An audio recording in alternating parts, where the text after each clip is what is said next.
Welcome to Jaintu's Kitchen. இப்போ உங்களுக்கு நான் ஈஸி கட்லெட் எப்படி செய்யறதுன்னு சொல்லி தரேன். ஒரு 3 ஸ்பூன் எண்ணெய் ஊத்திக்கணும்.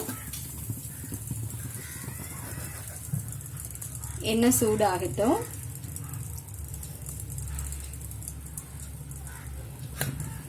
எண்ணெய் சூடானனையும் 2 பெரிய வெங்காயம் கட் பண்ணி சின்ன சின்னதாக கட் பண்ணி வச்சதை போட்டு வதக்கணும்.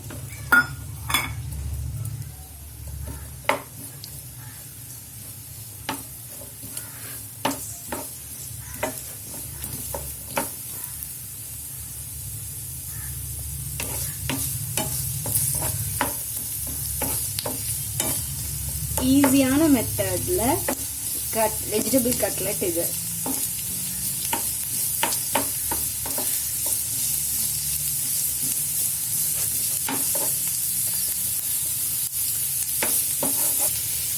இப்போ வெங்காயம் நல்லா வதங்கிருச்சு. கொஞ்சம் ஒரு அரை ஸ்பூன் இஞ்சி பூண்டு பேஸ்ட் போட்டுக்கணும். அதுவும் நல்லா வதங்கட்டும்.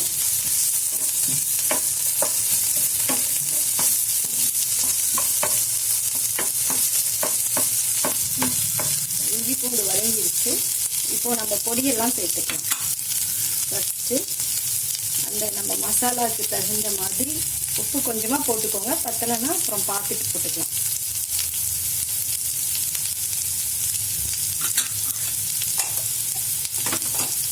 அடுத்தது கரம் மசாலா. கரம் மசாலா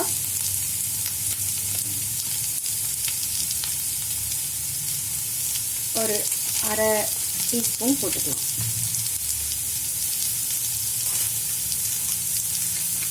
காரத்துக்கு தகுந்த மாதிரி மிளகாத்தூள் நம்ம எவ்வளோ செய்கிறோமோ அதுக்கு தகுந்த மிளகாத்தூள்.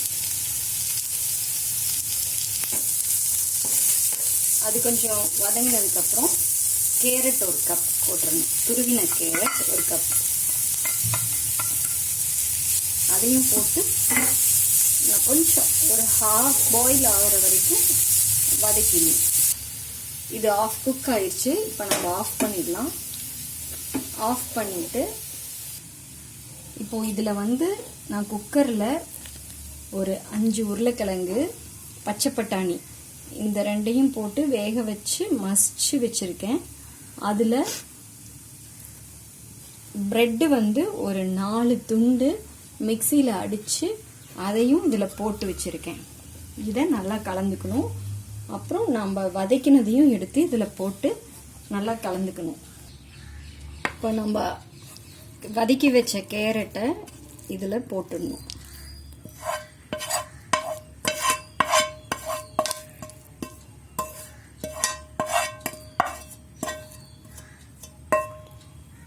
போட்டுட்டு எல்லாத்தையும் நல்லா ஒன்றா கலந்து விடணும்.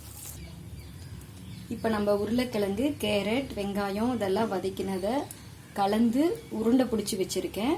இந்த உருண்டையை இது கார்ன்ஃப்ளவர் மாவு 2 ஸ்பூன் எடுத்து கொஞ்சமாக தண்ணி ஊற்றி கரைச்சி வச்சுருக்கேன். இது ப்ரெட்டை நமக்கு தேவையான அளவு மிக்சியில் ஒரு சுற்றுனா இந்த மாதிரி பிரெட் க்ரம்ஸ் மாதிரி வந்துடும். அதையும் எடுத்து வச்சுருக்கேன். இப்போது இந்த உருண்டையை கட்லெட் சைஸ்க்கு இப்படி தட்டி பிரெட் கார்ன்ஃப்ளவர் மாவில் கொஞ்சம் முக்கி பிரெட் க்ரம்ஸில் நல்லா இப்படி ஃபுல்லாக பிரெட் க்ரம்ஸ் ஃபுல்லாக அது மேலே படுற மாதிரி பட்டு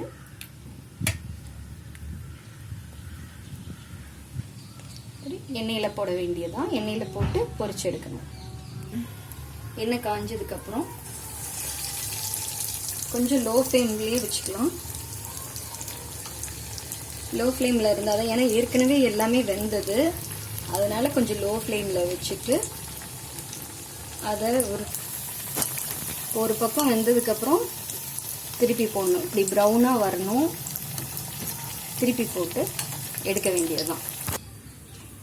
இப்போது சுவையான 5 மினிட்ஸ் கட்லெட் ரெடி. இந்த வீடியோ உங்களுக்கு பிடிச்சிருந்ததுன்னா லைக் பண்ணுங்கள், சப்ஸ்கிரைப் பண்ணுங்கள். தேங்க்யூ.